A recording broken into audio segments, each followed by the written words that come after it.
Well, the start of the new year is a time for reflection and self-evaluation. No matter what level you are at, no matter what you do, there is always room for improvement when it comes to productivity and indeed your own sense of job satisfaction, whether that's being a more emotionally intelligent boss or a more engaged and efficient manager of your own time. With me now with some tips on how to get the new working year off to a winning start is Fiona Flynn, Director of Foresight Corporate Development, and Dr. Isolde Freeney, Lecturer in Organisational Psychology in DCU. You're both very welcome to the programme. Isolde, first to you. It's start of a new year. I'm back in work. It's January. I want to do things better. Where could I start? I think a really good place to start for a New Year's resolution is boundary management. And I think we're all victims to our email and we let... And that's not building a little fence around your desk. No, it's not. It's about having clear periods of time where we can concentrate on our work. So research would show that all the benefits that email brings in terms of globalisation and allowing us to do work efficiently, it is actually interrupting our concentration and reducing productivity. So we need to be very careful about how we manage email. For instance, a really good tip would be turn off your notifications for an hour at some point during the day when you feel your concentration levels are at their best, and just ignore it. It's very easy to use email as a procrastination tool or to think about something else.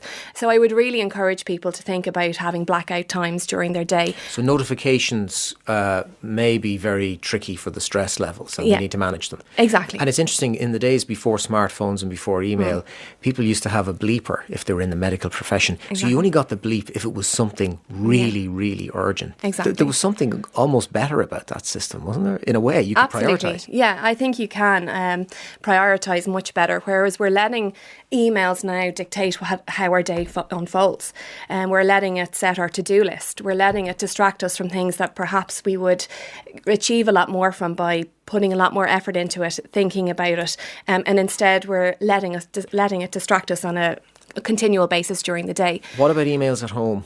Well, that's really where I mean by boundary management and having... Never stops. Yeah, the working day never stops. Listen, for most people, that autonomy that it gives people, for instance, working parents are able to leave the office and then feel that they can tap back into work and catch up on things in the evening. That works for a lot of people. But if you're making decisions about that yourself, so for instance, research would suggest that if your line manager sends you an email outside working hours, that immediately increases your stress levels because it's now setting expectations on you to do work outside of working hours. But if you make a decision to do it yourself, that's much more effective. Fiona, you're nodding your head there with the expectations that bosses may put on people with the email at home.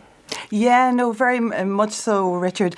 And it really ties into the tone and the climate that managers set. And what's the norm? How does it feel to work for you as a manager? How does it feel to work around here? And if you're under that constant pressure and more work is now happening outside of business hours, it's just creating a very negative, you're under more pressure. You're not as productive. You're not as able to really, have that free time, because one of the big things is you need to have that free time to allow your brain to settle down and to give yourself that space to reflect on the day. What about the January blues that in a way we all suffer from to a certain extent coming back to work? But if you're a manager, if you're a boss in an office situation and you've got the January blues, does that rub off on everybody else then? Do you actually set the tone with that, and what can you do about it? Absolutely. Like, one of the biggest things that we would explore in the whole area of emotional intelligence is that our attitudes link to our feelings, which link to our behaviours. So if you have the January blues, you're starting into a new year, you're maybe under severe pressure from your own manager, from external stakeholders and shareholders, you're under severe pressure, and then that pressure can be translated onto your team.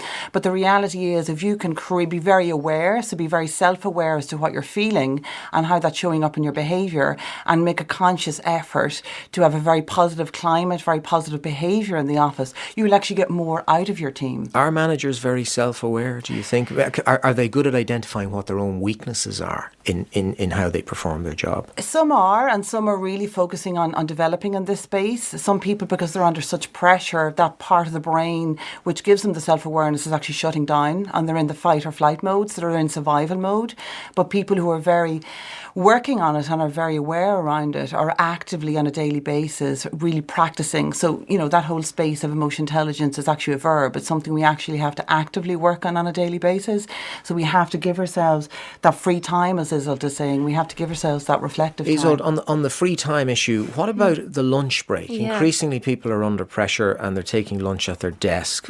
What's the impact of that? Does that help productivity? It certainly doesn't. So there is a culture, a rising culture of people shortening their lunch breaks or certainly eating lunch at their desks.